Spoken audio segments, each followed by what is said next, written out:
What is up, guys? The Modern Bodybuilder here. Today, we're going to be having the very first installment of our bodybuilding history video series, where we talk about important people and events in bodybuilding history that helped shape the sport to what it is today.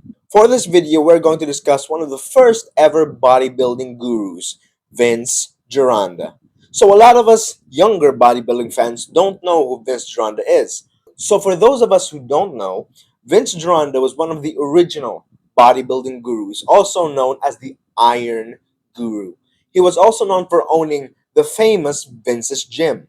Vince's Gym during that time was comparable to what Gold's Gym is, in the sense that most of the Golden Era guys liked to train there just so they could work out with Vince himself because he was indeed that famous. Among the names that trained with Vince Gironda in his gym were Arnold Schwarzenegger, Frank Zane, Serge Nubret, Lou Ferrigno, Muhammad Makawe, and of course, the first Mr. Olympia, Larry Scott. Now, there are many more athletes and celebrities who trained with Vince Gironda, but we can't mention them all in this video because this is going to be a 3, 4, 5 hour long video if we did that.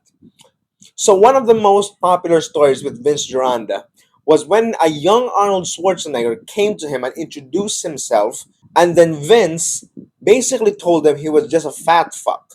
Which, considering who Arnold was and who he would come to be, this was a very humbling moment for the Austrian Oak. 2 weeks later, Arnold walked back into Vince's gym having lost the 1968 Mr. Universe to Frank Zane, who Arnold referred to as a chicken with 17-inch arms. But that chicken was way more conditioned and well put together than Arnold was, which ultimately proved Vince's words to be true, in the sense that Arnold needed to focus more on conditioning if he was going to go places. He admitted that Gironda had done what few others could do: tell the truth. Another thing that is quite noteworthy is that Vince claimed to be a lifetime natural bodybuilder. This is particularly notable because among all the bodybuilders that Vince had trained, many of them actually admitted to being on PED protocols, using stuff like D-ball and the like. D-ball was a common thread among Vince's athletes, though none of them actually said that Vince was the one who put them on those protocols.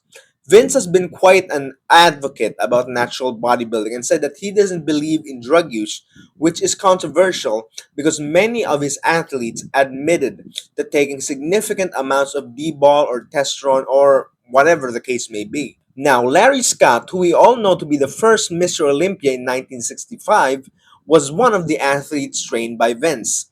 When he started training with Vince, he was around the weight of 157 pounds. And by the time he was ready for the Mr. Olympia, he was already weighing in the neighborhood of 270 pounds. And according to Vince Gironda, they did all of this naturally. You know, guys, I don't like to speculate, so I'm just going to leave this one up to you guys. Let me know down in the comment section down below if do you think this was possible or not. But regardless of what the methods he used, there is no arguing that Vince was a very good trainer, and history would show that he was one of the most innovative minds in fitness, having invented various exercises that we still use today, like the sissy squat and the preacher curl, which is probably the most popular exercises that Vince ever created, which he and Larry Scott would later call the preacher curl as the Scott curl. He would also promote a low carb keto diet, making him one of the very first guys to promote a low carb keto diet. So in 2016, he would be inducted into the Muscle Beach Hall of Fame. Some of the competitions he had competed in were the 1949 Mr. California, which he placed fourth, 1950 Mr. USA, then the 1952 Mr. America, and of course the 1962 Mr. Universe, where he would place second.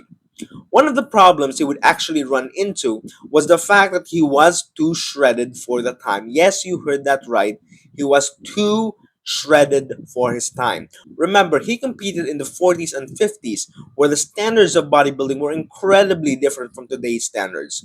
Unlike today, physiques back then came in with much more body fat and water. They focused more on size, proportion, and fullness. They weren't really shredded like Vince, so Vince was really ahead of his time.